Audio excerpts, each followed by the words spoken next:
जारिमिनाथ' जाहैबाय जेब्ला आङो 1983 आव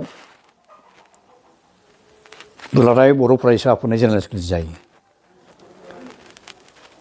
बे समाव उपेन्द्र नाथ ब्रह्मआ सेन्ट्रेल एबसुनि सासे भाइस प्रेसिडेन्टमोन।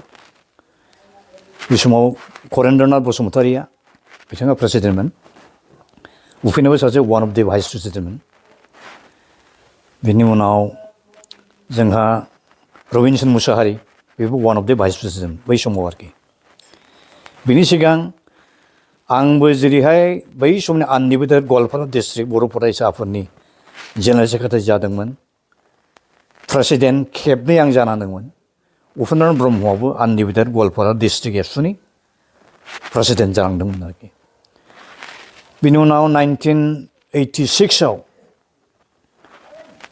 जेब्ला जोङो एबसुनि कनफारेन्सखौ बै समनि दरं जिल्लानि रौता सारिआलियाव खुंदोंमोन, बेयाव दुलाराय बर' फरायसा आफाद एबा एबसुनि आफादगिरि हिसाबै उपेन्द्र नाथ ब्रह्मखौ जों आफादगिरि गायसनदोंमोन आरोखि। बिनि उनाव 1987 निफ्राय 2 मार्चनिफ्राय जोंनि प्रेक्टिकेल बड'लेण्ड स्टेटहुडनि मुभमेन्टआ जागायदों आरोखि। नाथाय खाफाला गाज्रि, बे सोमावसारनाय समनि गेजेरावनो उपेन्द्र नाथ ब्रह्मआ केन्सार बेरामाव गोग्लैनानै बेखौ सिगाङाव चेन्नाइआव ट्रिटमेन्ट हैनो गोनां जादोंमोन। भेलराव सिन्थाय लांदोंमोन CMCआव। बिनि उनाव राहा मोनैयाव बम्बेनि टाटा मेम'रियेल केन्सार हस्पिटालाव बिथांखौ एडमिट होनाय जादोंमोन। आमेरिकासिमबो जों बिथांखौ फोथांनो थाखाय लांनो सानदोंमोन, नाथाय खाफाला गाज्रि। लांनो थाखाय लाहार फाहार खालामनाय समनि गेजेरावनो बे 1990नि 1 मे अक्ट'खालि बिथाङा बे बम्बेनि टाटा मेम'रियेल केन्सार हस्पिटालाव जोबथा हां बोस्रोलाङासै। बिथाङा जोबथा हां बोनायनि सिगाङाव नोंथांजों माबाफोर सावरायदोंमोन नामा? जोबोद इन्टारेस्टिं मोनसे बाथ्राखौ आं दा गोसोखांदों। हरसेखालि उपेन्द्र नाथ ब्रह्मखौ बे टाटा मेम'रियेल केन्सार हस्पिटालाव आं हरसे बिजों उन्दुफादों, बेखौ नेदोंमोन। सानसेखालि बे आंखौ बुंबाय, ओइ मानसि होनदोंमोन आंखौ, आंथ' थैनोबो हासिगौलै जाबाय। आं अब्ला रायबाय, हाय मा थैलाबायनांगौ, थैनो मोना, अनेक खामानि मावदों, बड'लेण्ड हादोर सोरजिलांनांगौ होनबाय। फाग्ला बेरामजों हायो नामा नोंलाय? अब्ला आं बेनि खाथियाव मोनसे थांखि आं दोनदोंमोन आरो देनांफोर नों थैबायबायबा खिन्थु नोंखौ आं फबगोनलै होनदां। बे रागा जोंबाय, हाय आंखौ फबब्ला आं बोरै हां मोननांगौ जाखो होनदों। हा नोंहा जोबथा हां बोस्राबाय नोङो, थैलांनाय मानसिया बोरै हां बोनो हाबावगौलाय? ओमफ्राय मा बेनिफिट दं मानसि गोथैखौ फबब्ला? बियो आंनाव सोंबाय आरोखि। आं अब्ला बुंबाय, मानसि गोथैखौ जुदि फबोब्ला एन्थ्रपलजिकेल बेनिफिट दं होनदों, आर्किअलजिकेल बेनिफिट दं, हिस्ट्रिकेल बेनिफिट दं, पलिटिकेल बेनिफिट दं, ससिय' इक'नमिक बेनिफिट दं, कालसारेल बेनिफिट दं बुंबाय आं। मानो? जे आं बुजिनाय मथे बर'फोरनि फिल'सफिया बुङो जे मानसिनि जिउआ, सोलेरा अराय समनि थाखाय थैनानै थाङा, जिउआ थैया। थिग बिदिनो इजिप्सियानफोरनि फिल'सफियाबो एखे। बेखायनो इजिप्सियानफ्रा गावसोरनि गोथै सहफोरखौ मामि खालामनानै फबनानै दोनो। मानो? साननाया ओरैहाय जे मानसिनि देहायासो बैसोमुथि बिमा हाजों दाजानाय, बेयो बारा गोबाव जोरा, बे सेवलाङो, बे फोनलाङो, बे नस्थ' जालाङो। बेखायनो मानसि गोथैखौ फबनांगौसो, जाहाथे बे हाजों दाजानाय देहाया बिमा बैसोमुथिजों गोरोबनानै थांफिननो सुजुग मोनो, सुबुं माहारि जाहाथे बेनिफिट जायो। आरो थैनाय माखौ होनना बुङो? देहासो थैयो आरो देहाया मा जिउआ मेङो जाहैदों। बे मेंनाय देहाखौ, जिउखौ बे एसे मेंगा होनो थाखाय आलासि जाहैनो देश बिदेश दुनिया गिदिंहैनो माबानिफ्राय देहा हारा खंखलनिफ्राय ओंखारना थांनो जाहैदों। आलासि जाहैनानै देश बिदेश गिदिंनानै मेंगानाय मोनोब्ला गावनि देहा खंखाला मोजाङैनो थायोब्ला बेयाव हाबफैफिननानै थानो लुबैयो जाहैदों। जेरै मानसिया गावनि न'आ बायब्ला उखुम गब्लंबा इन्जुर गब्लंबा गोदान लुनो नाजा होमब्ला बे जिहंफाव न'आवथ' थाया। थिग बिदिनो मानसिनि सोलो मानसिनि जिउआव बिदिनो गोदान जायनि थाखाय गुबुननि फिसा जानानै गुबुन गुबुन जायगाफ्राव उजिहैयो जाहैदों। ओमफ्राय एन्थ्रपलजिकेल बेनिफिटआ बहा? हमना लादो सानसे बेलासे माबा मोनसे जाहोनाव बर' जाथिया बे बुहुमनिफ्राय गोमोरलांजोबबायलायनो गुबुन गुबुन हारिनि मानसिफ्रा जेरै गोमोरलांदों।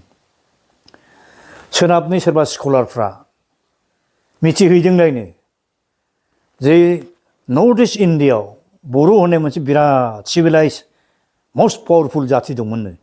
बिसोर गावसिनि लेंगुवेज कालचार हारिमु सिभिलाइजेसन हिस्ट्रि किंडम्स किंस दंमोननो। नाथाय मानिबा जाहोनावसो गोमोरलांबायनो। बे बाथ्राया बेसेबां सैथो बेखौ संनानै फैबाय जेनेब्ला माखासे वेस्टार्न स्कलारफोर मानसियाथ' गोथाङै गैलाब्ला बर'फ्रा थैजोबलांबायब्ला दंना गैया बिनि फोरमान नागिरनो मा खालामगोन एन्थ्रपलजिस्टफ्रा आर्किअलजिस्टफ्रा बायदिसिना मेसिन लाबोनानै हाखर जावबाय गोथैसालिफ्राव जावबाय जावनानै जुदि बर'फ्रा मानसि गोथैखौ जुदि सावजोबबायब्ला आल्टिमेटलि बर'नि मेक्सिमाम हारा खंखलखौथ' बहाय मोननो हागौ सोरनिखौ जोंनि बर' बिदा फंबाय जायफोर ख्रिस्टान धोरोमाव कनभार्ट जानाय बिसोरनि गोथै सहनि हारा खंखल मोननो हागौ। बांसिन मोननो हागौ मुस्लिम मानसिफोरनिखौ मानो होनोब्ला बिसोर फबो। उनाव बै सोनाबनिफ्राय फैनाय स्कलारफोरनि जिथु अपिनियन बे उल्टासो जानानै थांसै। माखासेल' बर'नि हारा खंखल मोनदों बांसिनानो मुस्लिम गुबुन जातिनि दंनाया दंमोन बर'फ्रा एसेल'। हरै जोंनो खोबमोन बांसिनमोन इन नाम्बार। दा बेनि थाखायनो आंनि हाम्बुल आपिला बे जे मानसि गोथैखौ सावनानै गारनाङा फबनांगौसो। जेब्ला आं बेफोर आर्गुमेन्टखौ होबाय उपेन्द्र नाथ ब्रह्मआ आंखौ होनबाय नों देरहाबायलै होनबाय आरोखि दे नोंनि गोसो मथन खालामनोसै। बेनि थाखायनो बम्बेनिफ्राय लाबोनानै बिथांखौ दतमायाव जोङो फबनानै दोननायनि बेब'स्थाखौ खालामदों आरोखि। बिनि उनाव सेकेन्ड सासे बिराद गोरों मानसिखौ आं फबहोनो हादों। बे जाबाय क'क्राझार कलेजनि बै समनि सासे बिराद गिदिर प्रफेसार गोरों मानसि प्रफेसार जगदिश ब्रह्म। बिथांनि फिसाला सासेल' आमेरिकायाव थायो उत्पल ब्रह्म। बिथाङा जेब्लानाखि न'आव सौफैबाय आंनो खबर हरदों जे नोम्फा थैबाय थाब फैदो।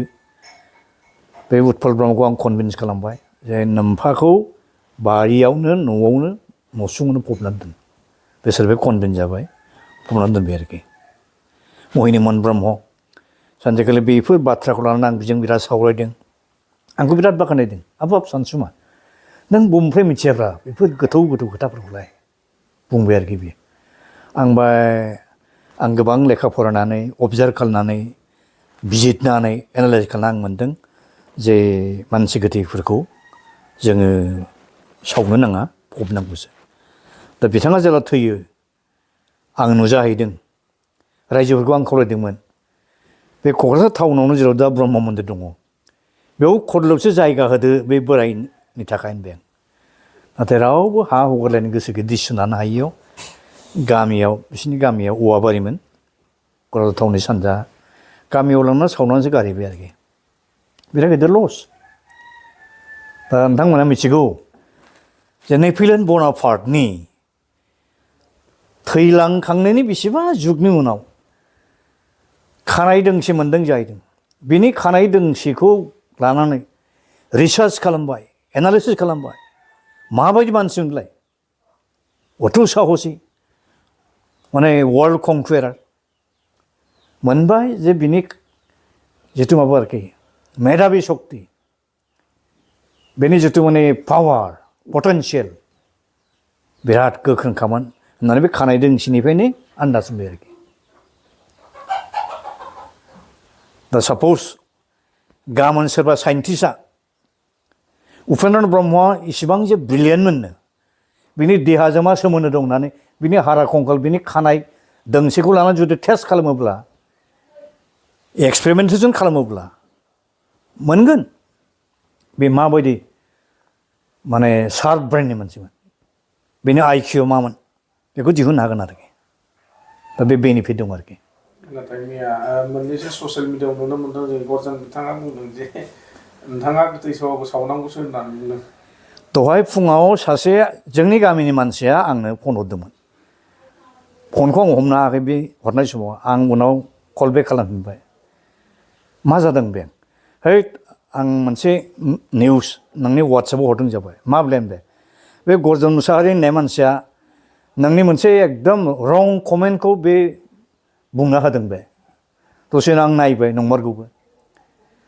दा गरजन मुसाहारिया आंखौ एट्रिबिउट खालामनानै जि मोनसे कमेन्ट होदों दिस इज भेरि डेम लाइ दिस इज रं मिसकट आं खुनुदिन बुंफेराखै जे बर' फिसाफ्रा मानसि गोथैखौ सावनांगौ होननानै बुंफेराखै बेनि उल्थायै आं बुंगासिनो थाबोदों जे मानसि गोथैखौ फबनांगौसो जायनि थाखाय 1990 आव उपेन्द्र नाथ ब्रह्मखौ आं फार्स्ट सासे मानसि गोथैखौ आं फबहोनो हादों बेनि प्रफेसर जगदीश ब्रह्मखौ आं फबहोनो हादों आं खुनुदिन मानसि गोथैखौ सावनांगौ बुंफेराखै दा बे गरजन मुसाहारिया माखौ बेस खालामबाय बुंखो आं लाजिदों आरोखि आं दुखु मोनदों आइ एडभाइस हिम आं बिथांखौ एडभाइस होयो बेटार हि शुड उइथड्र हिज कमेन्ट गावनि कमेन्टखौ उइथड्र खालामनाय गाहाम he should beg pardon from me आंनिफ्राय बे निमाहा बिनाय गाहाम आरोखि